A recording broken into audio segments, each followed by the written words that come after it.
मुझे याद है मुख्तार अंसारी बनारस जेल में एक बार आए थे किसी से मिलने के लिए, तो मैं एज एडवोकेट भी जेल में अपने क्लाइंट से मिलने गया हुआ था।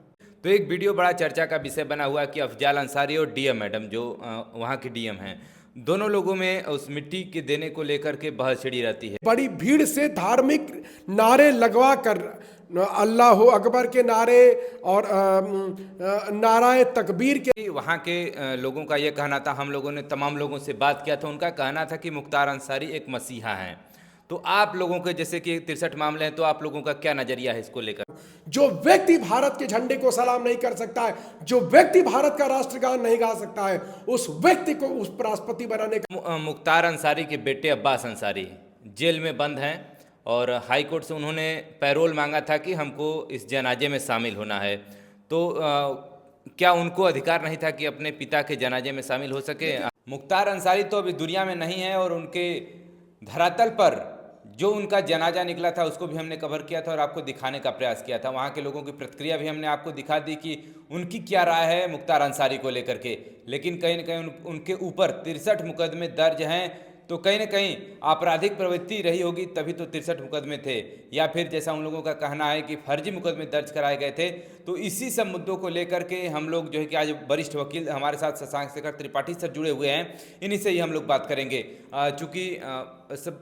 चूँकि जो कानून के जानकार हैं, तो इसलिए हम लोगों ने सोचा क्यों ना थोड़ा सा इनसे बात किया जाए, क्योंकि अफजाल अंसारी और डीएम मैडम में भी थोड़ा एक दो बहस हुआ था। तो क्या अधिकार है, धार्मिक अधिकार है, वो सब बातें भी हमारी इनसे होने वाली हैं। बहुत बहुत स्वागत है सर चैनल पर। बहुत बहुत धन्यवाद आपका और बहुत बहुत आपके दर्शकों का आभार। मुख्तार अंसारी अभी दुनिया में नहीं हैं, इसको आप किस नज़रिए से देखते हैं? क्योंकि वहाँ के लोगों का कहना है कि स्लो पॉइजन दिया गया था, और एक और बात है कि वहाँ के लोग उनको मसीहा भी मानते हैं, लेकिन कहीं न कहीं 63 मुकदमे भी पंजीकृत हैं यहाँ पे।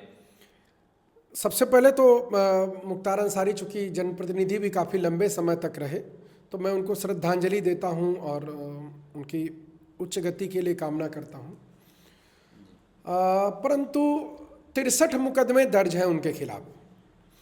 मैक्सिमम मुकदमे उन्हीं सरकारों के समय में उनके ऊपर हुए थे जिस सरकार को चलाने का काम मुख्तार अंसारी करते थे। इवन पोटा के तहत भी जब मुख्तार अंसारी गिरफ्तार हुए थे तो भी केंद्र में कांग्रेस की सरकार थी और एलएमजी बरामदगी थी, बड़े आपराधिक मुकदमे उस जमाने में भी उनके ऊपर थे। और आपको यह जानकर आश्चर्य होगा कि पुलिस मुकदमे दर्ज नहीं करती थी मुख्तार अंसारी के खिलाफ ना। ऐसा क्यों?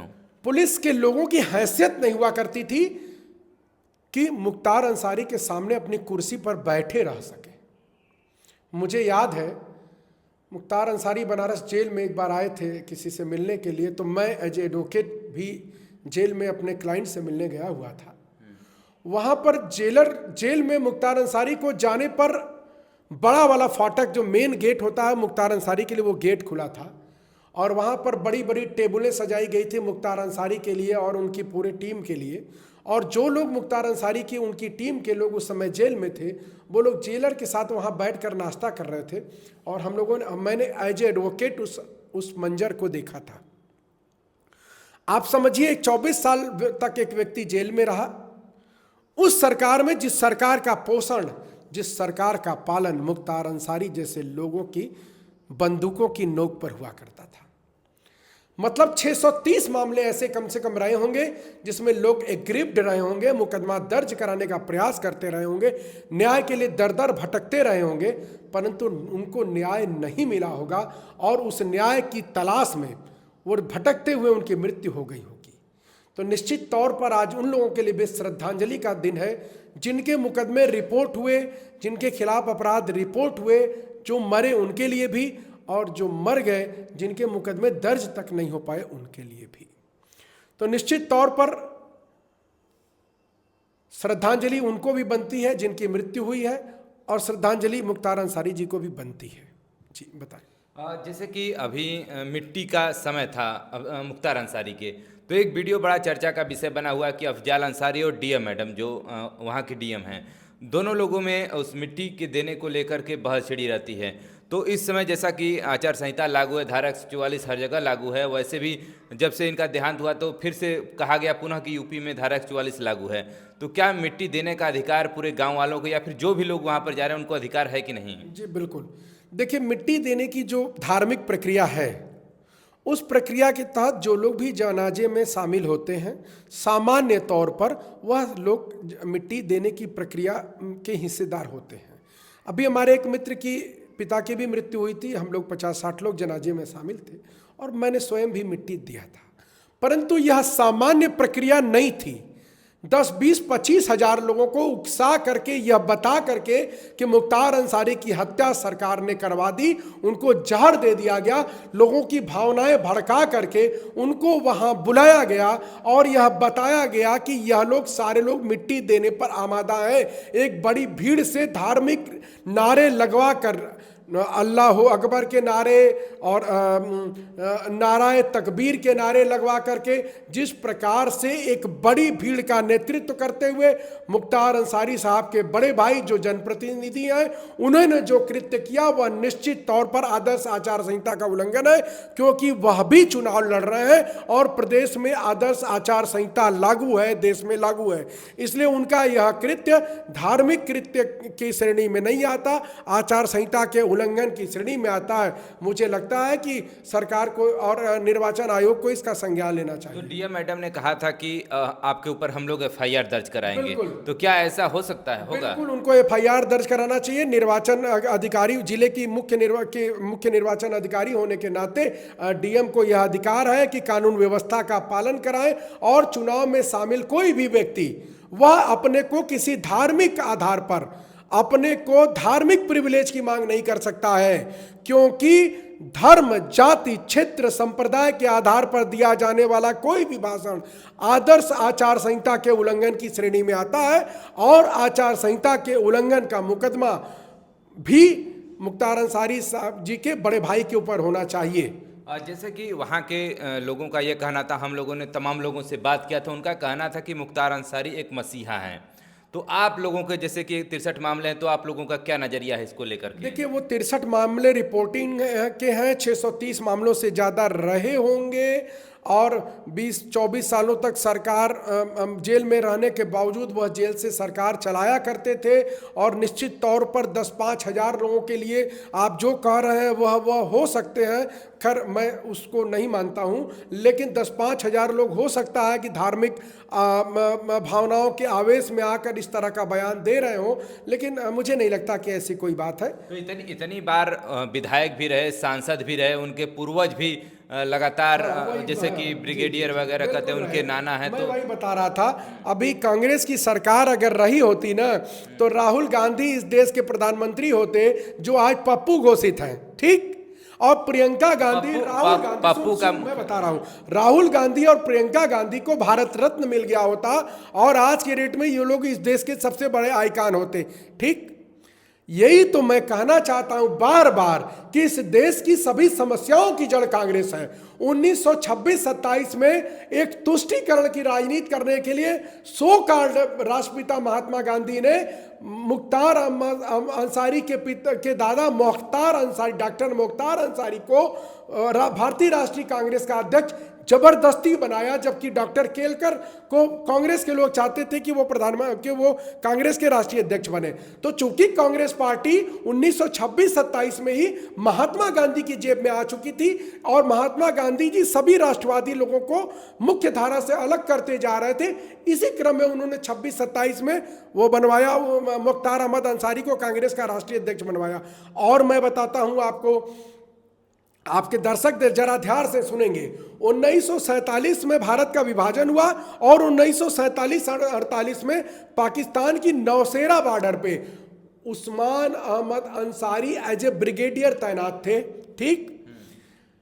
और वहां से कबायली भारत में बढ़ते चले आ रहे थे, भारत की भूमि पर कब्जा करते चले आ रहे थे और भारत के कश्मीर का 1/3 हिस्सा उन्होंने कब्जा कर लिया और वहां पर हजारों की संख्या में भारत के सैनिक शहीद हुए। किसी का नाम आपको याद है सर? दर्शक प्लीज बताएं क्या आपको याद है वहां पर उस बॉर्डर पर कितने लोग शहीद हुए? क्या आपको याद है कि भारत के विभाजन के समय 10 लाख से ज्यादा लोग मरे? किसी का नाम आपको याद है? नहीं याद है। लेकिन ब्रिगेडियर उस्मान अहमद अंसारी को उसके बाद भारत का सेनाध्यक्ष बनाया गया और उनको उस समय का जो सबसे बड़ा सेना का सम्मान था वह दिया गया। युद्ध हारने का इतना बड़ा इनाम, अपने देश की 5,000 वर्ग किलोमीटर भूमि के कबायलियों द्वारा कब्जाए जाने का ये इनाम। अच्छा, तो कहने का मतलब है कि कांग्रेस ने किस प्रकार से इस देश की जड़ों में मट्ठा डालने का काम किया, ब्रिगेडियर उस्मान अंसारी और डॉक्टर मुख्तार अहमद अंसारी इस बात का उदाहरण है। आपको याद होगा, आपने देखा होगा, इन्हीं के परिवार के एक चाचा जी थे, सो कॉल्ड चाचा जी, क्या नाम था उनका? उपराष्ट्रपति थे वे भारत के। भारत की आईबी के बड़े अधिकारियों ने यह खुलासा किया है कि उस समय जो राष्ट्र विरोधी लोग थे उनका उपराष्ट्रपति भवन में ज्यादा आना जाना था। यह मेरा कहना है क्या? नहीं, यह भारत के बड़े आईबी के अधिकारियों का कहना और रा के बड़े अधिकारियों का कहना है, रिपोर्टेड है। मैं अपनी तरफ से कोई बात नहीं कर रहा हूं। जो व्यक्ति भारत के झंडे को सलाम नहीं कर सकता है, जो व्यक्ति भारत का राष्ट्रगान नहीं गा सकता है, उस व्यक्ति को उपराष्ट्रपति बनाने का काम कांग्रेस की सरकार ने किया। चूंकि कांग्रेस ने एक बड़ा कुचक्र रचा कश्मीर में फारूक अब्दुल्ला के परिवार को लेकर के, इधर की तरफ उस्मान अहमद अंसारी और मुख्तार अहमद अंसारी के नाम पर पूरे भारत को बंधक बनाने का काम धार्मिक आधार पर अगर किसी ने किया तो कांग्रेस ने किया। मैं इस पूरी घटना के क्रम में बड़ी जिम्मेदारी के साथ कहता हूं कि कांग्रेस की सरकार जिम्मेदार है। और मैं यह कहना चाहता हूं कि इस समय यदि कांग्रेस की सरकार केंद्र में और प्रदेश में होती ना, तो मुख्तार अंसारी साहब अभी तक बरी हो गए होते, उनको कहीं का राज्यपाल या कुछ बड़ा पदाधिकारी उनको बना दिया गया होता और राहुल गांधी और उनकी बहन प्रियंका गांधी को शायद भारत रत्न दे दिया गया होता और किसी अंसारी साहब को मुख्तार अंसारी साहब का रिश्तेदार बता के और बड़े बड़े पदों से नवाज दिया गया होता और भारत की मूल पृष्ठभूमि में जन्मे लोगों को यह बता दिया जाता कि तुम लोग किसी काम के नहीं हो, तुम लोग निकृष्ट हो। भारत के लोगों के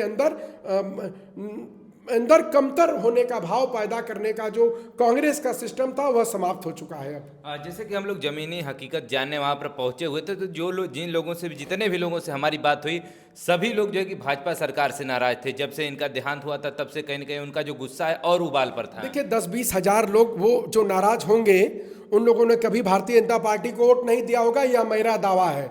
न वो कभी देंगे, यह भी मेरा दावा है। 90 साल के समाजवादी पार्टी के एमएलसी झंडा लेके चले जा रहे हैं श्रद्धांजलि देने, मेरे पारिवारिक मित्र थे। 80 साल के समाजवादी पार्टी के बड़े नेताजी चले जा रहे हैं, बता रहे हैं कि मेरे बहुत खास थे। 70 साल के कांग्रेस के नेताजी चले जा रहे हैं, मेरे मित्र थे। तो कुल मिला जुला करके जिन राजनीतिक पार्टियों ने उनका पोषण किया, उनका पालन किया, उनकी वृद्धि में मदद की और जिन लोगों ने उनसे लाभ प्राप्त किए, वही लोग वहां जाकर के चिल्ला रहे थे। उनको भारत की राजनीति ने भुला दिया है। अब वो चुनाव लड़ेंगे तो 2-4 हजार वोट के लिए वो लोग मांगे हैं। मुख्तार अंसारी के बेटे अब्बास अंसारी जेल में बंद हैं और हाई कोर्ट से उन्होंने पैरोल मांगा था कि हमको इस जनाजे में शामिल होना है। तो क्या उनको अधिकार नहीं था कि अपने पिता के जनाजे में शामिल हो सके? हाई कोर्ट पैरोल एक प्रशासनिक प्रक्रिया है, जिलाधिकारी उसका निर्णय करते हैं। जिलाधिकारी लॉ एंड ऑर्डर के विषय को ध्यान में रखते हुए उस बात का निर्णय करते हैं कि क्या कोई और उस प्रक्रिया को करने के हिस्से में नहीं हो सकता है। तो ऐसा नहीं था। उनके भाई, उनके परिवार के लोग, सारे लोग वहाँ पर थे और उन लोगों ने मिट्टी दी, समाज के लोगों ने मिट्टी दी, परिवार के लोगों ने मिट्टी दी, प्रशासन ने पूरा सहयोग किया। कालीबाग कब्रिस्तान में उनको दफनाया गया और जो जिले की कानून व्यवस्था को बिगाड़ने का प्रयास जो वहाँ किया जा रहा था, उन परिस्थितियों में जिलाधिकारी का निर्णय होता है पेरोल देना नहीं देना।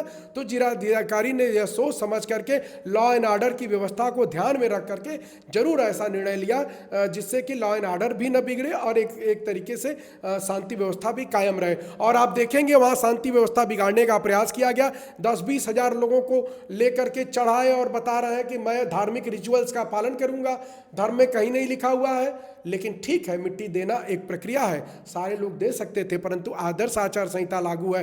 धार्मिक क्लेम आप कर रहे हैं, आप चुनाव में हैं, आप चुनाव में प्रत्याशी हैं और प्रदेश की कानून व्यवस्था बिगड़ने का खतरा बना हुआ है, तो निश्चित तौर पर डीएम सभी जो कानून व्यवस्था है देश की, प्रदेश की और जिले की, वह सभी प्रकार के धार्मिक रिचुअल से ज़्यादा महत्वपूर्ण है, क्योंकि भारत एक लोकतांत्रिक राष्ट्र है और भारत में धर्म के आधार पर किसी विशेष प्रकार के प्रिविलेज की व्यवस्था किसी को भी उपलब्ध नहीं है और न होनी चाहिए। चलिए, बहुत बहुत धन्यवाद इतनी महत्वपूर्ण जानकारी देने के लिए, क्योंकि ये जो वीडियो है डीएम मैडम का और जो मुख्तार अंसारी के बड़े भाई हैं अफजाल अंसारी जी, इनका वीडियो बड़ा तेज़ी के साथ वायरल हो रहा था, तो हमने सोचा क्यों ना थोड़ा सा इनसे कानूनी जो सलाह है वो लिया जाए और इस जो सर की बातें हैं वो आप तक पहुँचाने का प्रयास किया जाए, क्या कि कानून में क्या ऐसा अधिकार है या फिर नहीं। बहुत अच्छी महत्वपूर्ण इन्होंने जानकारी दी, और ये जानकारी आपको कैसी लगी कमेंट करके जरूर बताइएगा। ये वीडियो आप कहाँ से देख रहे हैं वो भी कमेंट करके बता सकते हैं। फिलहाल सर के बारे में क्या आप जानते हैं, या फिर सर के इस जानकारी के लिए आप 2 शब्द जरूर लिखिएगा, चलिए कमेंट में बता सकते हैं। चलिए मिलते हैं किसी और नए वीडियो के साथ। Thanks for watching this video.